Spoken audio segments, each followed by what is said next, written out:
I was sitting in my apartment in Kiev, which was increasingly becoming an empty nest for me. Workdays, loneliness, parties where everyone was searching for something that could never be found, and I still hoped that one day, at some point, it would get easier. That night, when I received the call, it seemed to me that life would never truly give me peace. The phone rang, and I flinched, looking at the screen. It was him, my father. I hadn't heard his voice in almost a year. He rarely called, never wrote, he acted as if everything was fine, and it annoyed me. But when I heard his voice, a chill ran down my spine. He didn't say hello as I had expected. He simply said, "Come, I need to talk." And I went. The bar was small and dark, with dim lighting that made every corner of the place full of shadow. It smelled of cheap cigarettes, old wood, and liquor.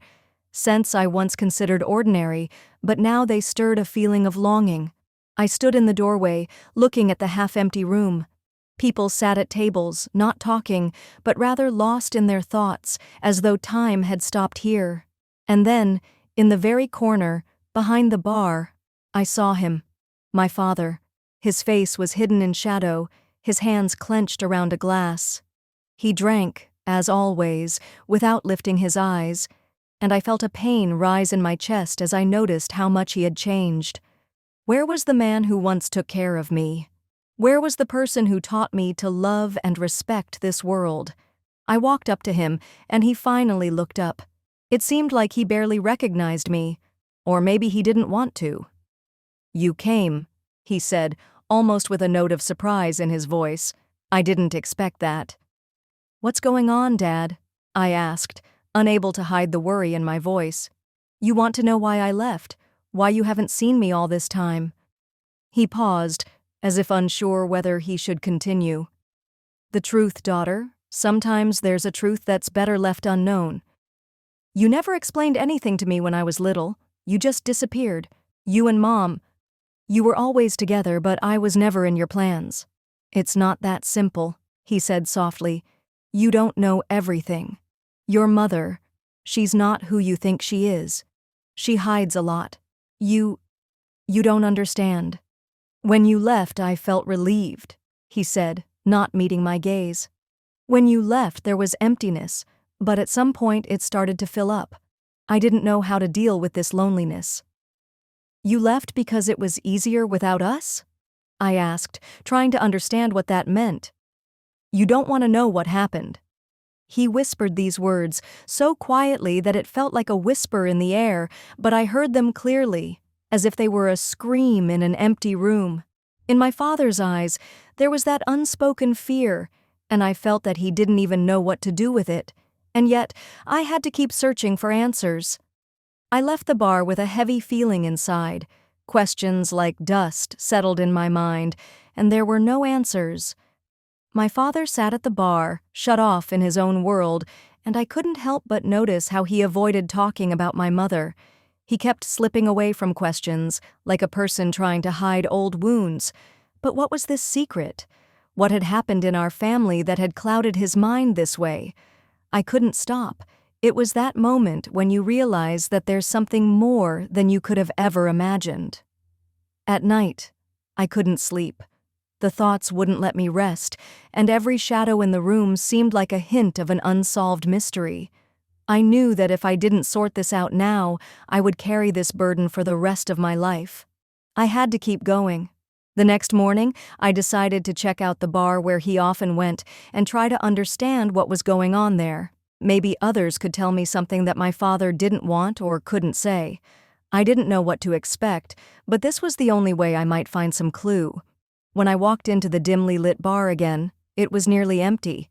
A few people sat at tables, absorbed in their conversations, but the atmosphere still felt strange, as though everyone was here for some inexplicable reason, without any real connection to reality.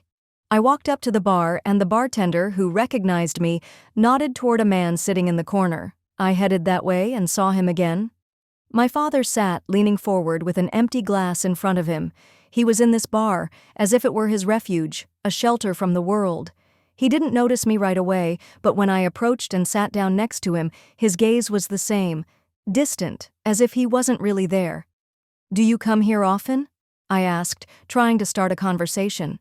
He shook his head, but in a way that seemed like he didn't even know what he thought. "No," he said quietly, "I wouldn't say that. This place, it just pulls you in." I noticed his voice was becoming increasingly hoarse. He was like a lost ship, drifting without a course. I felt my heart tighten. This man had once been strong, confident, and now he had become something unfamiliar to me. "You should talk to someone, Dad," I said, trying to pull him out of his silence. "Maybe we should go to a doctor, or at least try talking like we used to." He didn't answer. There was something in his eyes that I couldn't understand, and it made me feel even more like a stranger.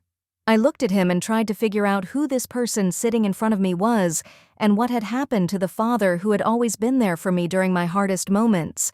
But instead of words, he stood up, slowly placing money on the bar. He was ready to leave, and at that moment I felt like this wasn't just an accidental escape. This was an escape from himself, from what he was hiding, from the pain he couldn't, wouldn't, or didn't know how to share with me. "Dad, you can't just disappear like this," I said, standing up to follow him. He stopped but didn't turn toward me.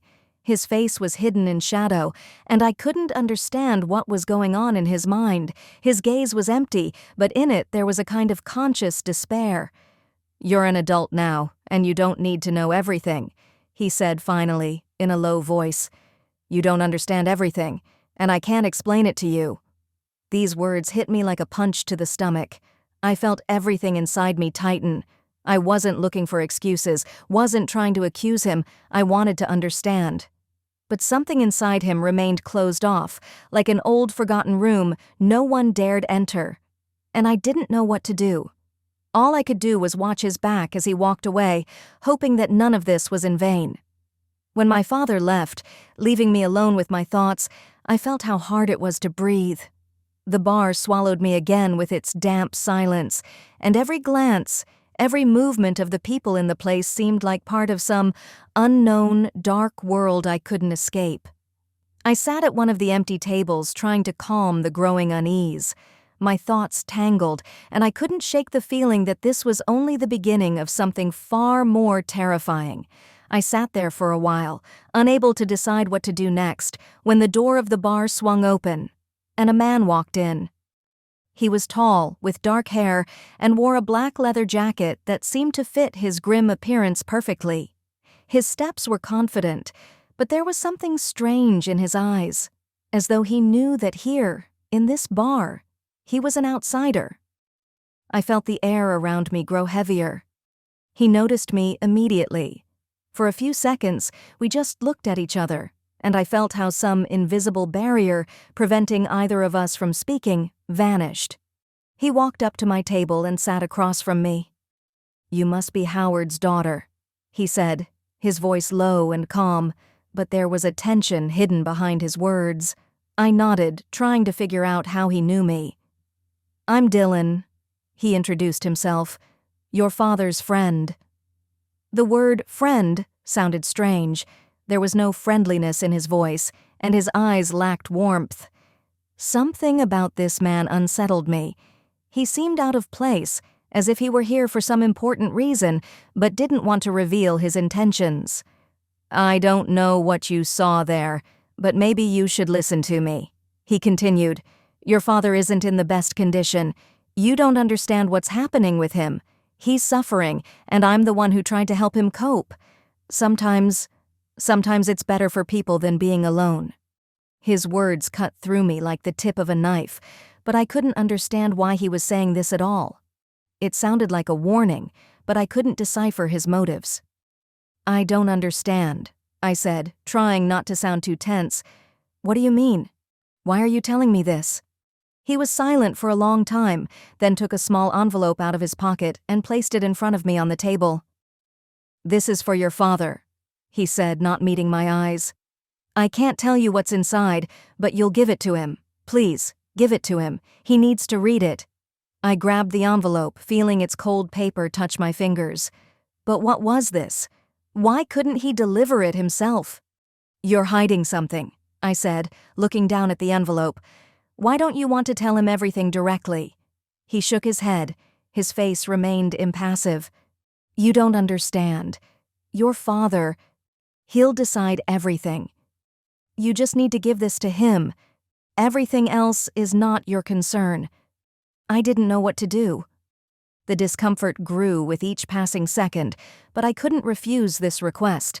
I was bound by some invisible obligation, one that demanded I do this, despite everything going on around me. Fine, I'll give it to him, I said, getting up to leave. But if you're really my father's friend, explain to me what's going on.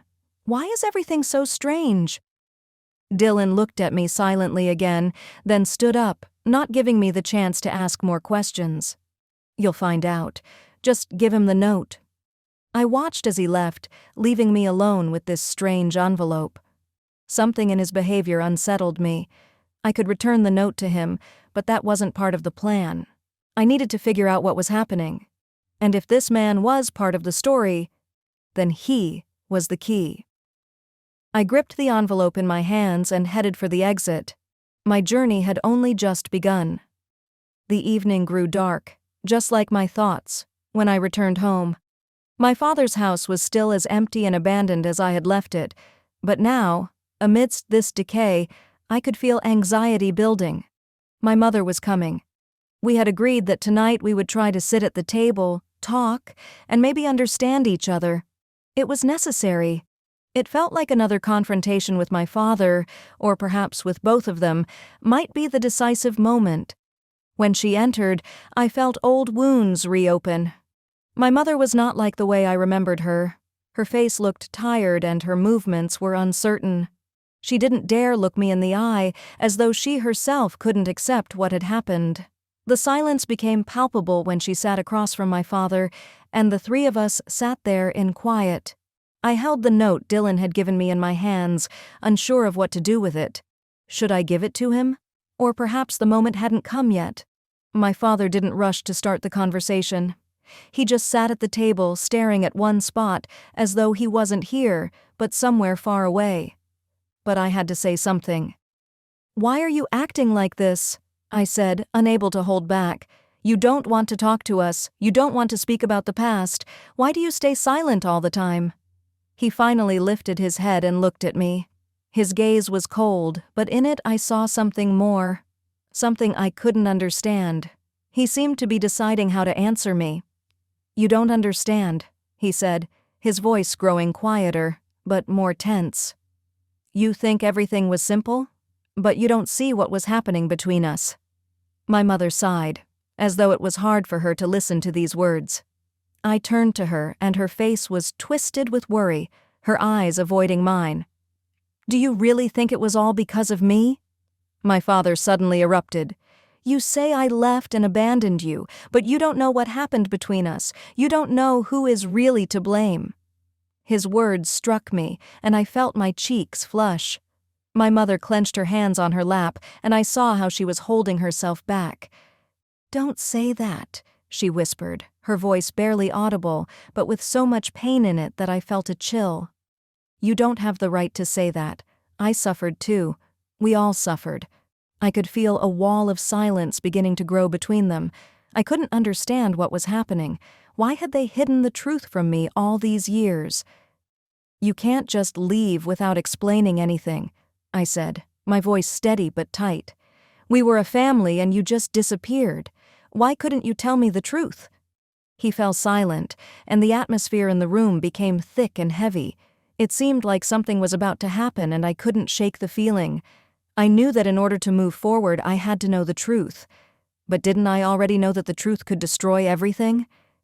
At that moment he finally spoke, but not to me. "You're not who you think you are," he said, his voice turning cold. "Your mother. She's not who you think she is.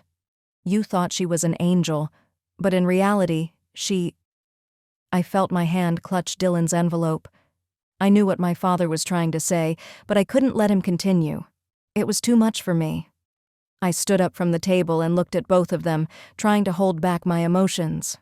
"I'm not going to listen to this," I said firmly, though inside a storm raged. I want to understand what's going on, and if this is all you can give me, then I'm leaving. I can't be a part of this. I don't want my memories of this place to remain like this. I left the room and grabbed my backpack.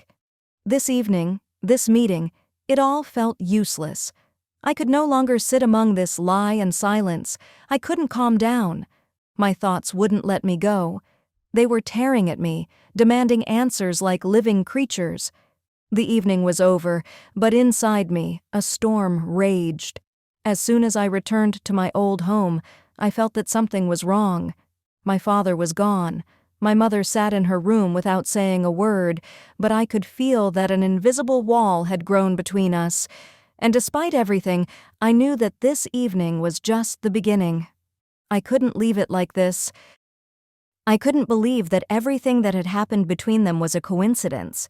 I didn't believe her tears, her excuses. Something in her behavior made me doubt that she was being completely honest with me. Why had she avoided my gaze when my father and I argued over dinner? Why did her face become so tense when I asked her about the past? The day I followed my mother became the turning point. I made my decision. She didn't know I was following her, and I decided that this would be my chance to understand what had really happened.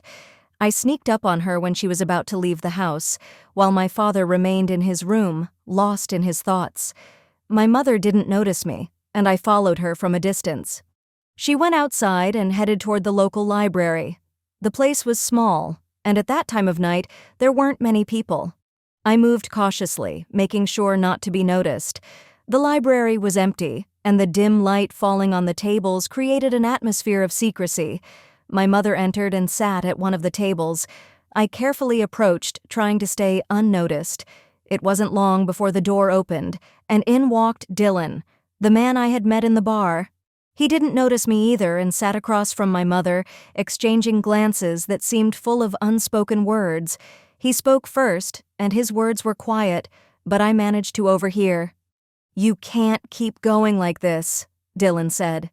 "This is pushing the edge. You have to make a decision. We can't keep hiding." "I don't know what to do," she said.